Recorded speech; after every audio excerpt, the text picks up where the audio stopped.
네, 어제 있었던 안산 인질극 사건. 결국 의붓딸 한 명과 전 남편 박 씨가 숨지는 그야말로 비극적인 참사였습니다. 인질 가운데 한 명이었던 큰딸은 동생과 아빠의 죽음을 직접 목격한 충격 때문에 실어증 증세까지 보이고 있다고 하는데요. 인질범이 왜 이런 일을 벌였는지, 또 진압 과정에서 경찰의 대응은 적절했는지 짚어보겠습니다.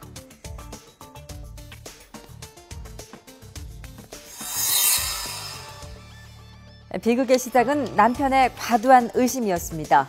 범인은 별거 중인 아내가 외도를 하고 있다고 의심했고 그 대상을 전 남편 박 씨라고 생각한 겁니다.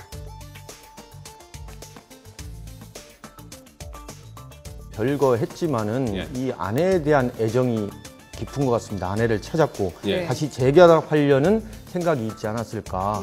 그런데 이걸 방해했다고 생각하는 게 아내가 다른 남자를 만난다. 그 다른 남자의 대상이 전 남편일 것이다. 해가지고 전 남편의 집에 들이간 거죠.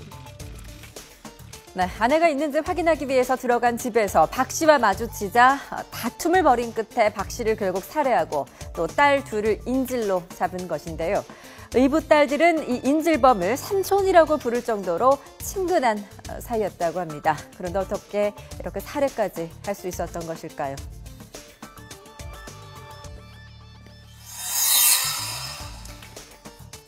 이번 사건에서 경찰의 대응이 적절했는지에 대한 논란도 있습니다. 경찰이 현장에 도착하고 나서 인질범과 협상을 하며 대치한 시간은 모두 5시간.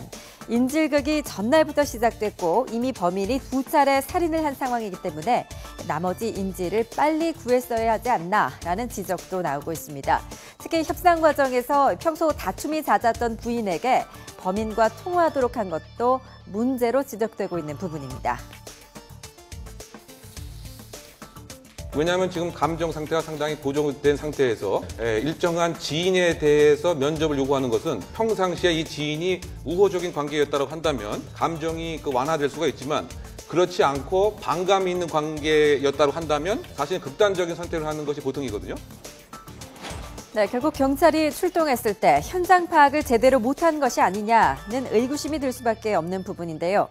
반면 범인이 극도의 흥분 상태였기 때문에 섣불리 진입할 수 없었다는 것이 현장에 있던 협상가의 설명입니다. 범인이 굉장히 심정적으로 말하자면 감정적으로 굉장히 격앙이 되어 있던 상태였어요. 그러니까 누가 툭 건드기만 해도 그냥 팍팍 터지는 이런 분위기였기 때문에 굉장히 일단은 저희들의 협상의 기본은 뭐냐면 시간을 끌면서 최대한 그분의 감정을 분출시켜서 생존해 있는 그 인질을 구출하자 이러한 저희들은 이제 그 전략을 세우고 접근했습니다. 범행 동기를 봤을 때 범인이 인질을 도구 삼아 뭔가를 요구한 게 아니라 감정적인 문제가 있는 상황이었기 때문에 일단 범인의 흥분을 가라앉히는 게 중요했다는 설명인데요. 안산 인질극이 벌어졌었던 어제는 일주일 전 있었던 서초 세모녀 살인 사건의 현장 검증이 진행된 날이기도 했습니다.